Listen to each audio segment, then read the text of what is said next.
Hi everybody, my name is Timothy Henline Jr. and I'm the author of the website lifelinetonec.com, which was placed on the internet really to be a warning sign to the people in the New Apostolic Church regarding the fact that the church is straying from scriptural mandates. So it is the defense of the scriptures that we're primarily interested in. So we believe that the scriptures are true, literally true, without any interpretations or agendas. We want to learn what the Bible says, accept it as true, and implement it. And I think in doing that, we will show our Father in heaven that we love Him. So we know that to love Him means to keep His commandments. That's exactly what Yeshua said, and His disciple, His apostle Yochanan or John, echoed that same sentiment. So it is our belief in the Scriptures that really is the victory. So that's again what John said. So it is the victory. Our victory is to believe Him.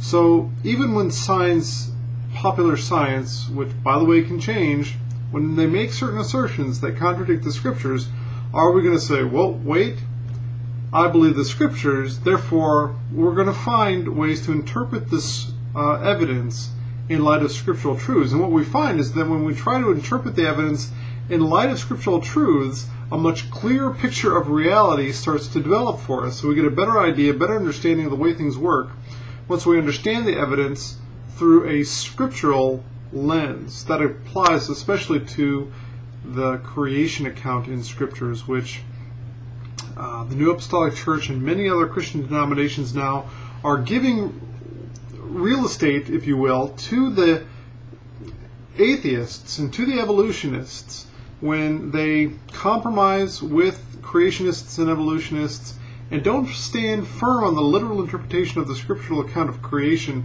when they say things like, well, days in the book of Genesis really can be interpreted as long periods of time.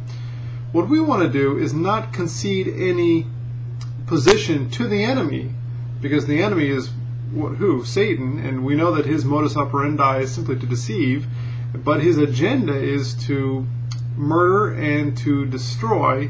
He's a liar and the father of lies. He's a murderer and a liar, as the Scriptures say. So we don't want to concede any points to him, but we want to, as true Bereans would, study the Scriptures, study the truth of the matter, and really arrive at a correct conclusion based on a scriptural understanding or scriptural interpretation of the science that we encounter. And there are many objections to that. Scientists will say things like, well, virtually every scientist out there subscribes to evolution and a very old universe. Scientists generally will claim that the universe is 15 billion years old, although I've heard estimates as high as 78 billion. But here's the thing, the more evolutionists dig into their wares, there will not be sufficient time that has elapsed since the origin of the universe to satisfy evolutionists' mandate for life to have evolved by simply natural processes. There's simply not going to be enough billions of years, or even trillions of years for that matter, for their premises to ever come true. It relies upon, their premises, naturalistic evolution, rely upon just things that are absolutely improbable. So what I'd like to do is introduce you real quick to some scientists that affirm a scriptural account of creation. And I have a number of books here on my lap, which we're going to go through in just a second. But these are scientists that I hope that you will get to know, that I hope that you'll go out to Amazon and that you'll buy their books, and that you'll read them together with your children. Some of them are varying skill levels as far as reading goes, but they're just fascinating books. Let me go through them one by one here. This book is titled Taking Back Astronomy by Jason Lisle. He's got a PhD in astrophysics. It's a thin book. It's meant to be an introduction to astrophysics from a creationist perspective. And this is not one of the creationists that simply affirms, well, God created the universe, therefore I'm a creationist. No, he does believe in the literal account in Scriptures that the universe is literally thousands, not billions of years old. So Jason Lisle, PhD Astrophysics, great book. Next one is In 6 Days, good book here, which tells us the story, the personal testimonies of 50 scientists who choose to believe in creation. Now, this is written by John F. Ashton. He's got a PhD. Scientists here. Great book. Let's look at this one here. Michael Behe. Great book here. This is really should be a required reading for everybody in school, in my opinion. Titled Darwin's Black Box. Michael Behe is he's got a doctorate's degree, and I think it's microbiology. Whatever. Great guy, great book, tremendous book. Here's a good one. The Vanishing Proofs of Evolution by Thomas Hines. It's a real thin book, but it also, again, is meant to be a primer or an introductory to the arguments that refute evolution. Let's go on to this guy. James Perloff has written a book titled Tornado in a Junkyard, and it describes the phenomenon I was telling you about before, where there simply is, it's absolutely improbable that life could come about by natural processes.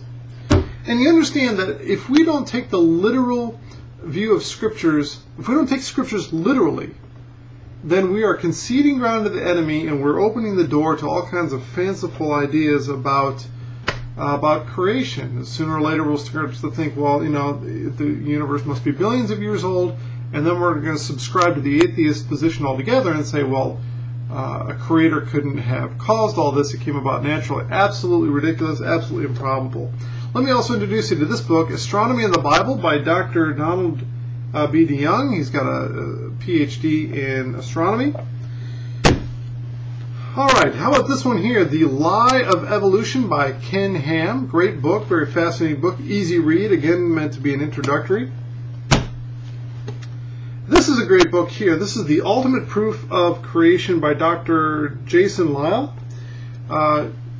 Tremendous book, absolutely should be required reading for everybody, especially if you affirm the authority of Scriptures. And I'd like to show you this book. Now, this is my favorite, personally. This is titled In the Beginning, Compelling Evidence for Creation and the Flood by Dr. Walt Brown. He's got a PhD. He teaches mechanical engineering at MIT.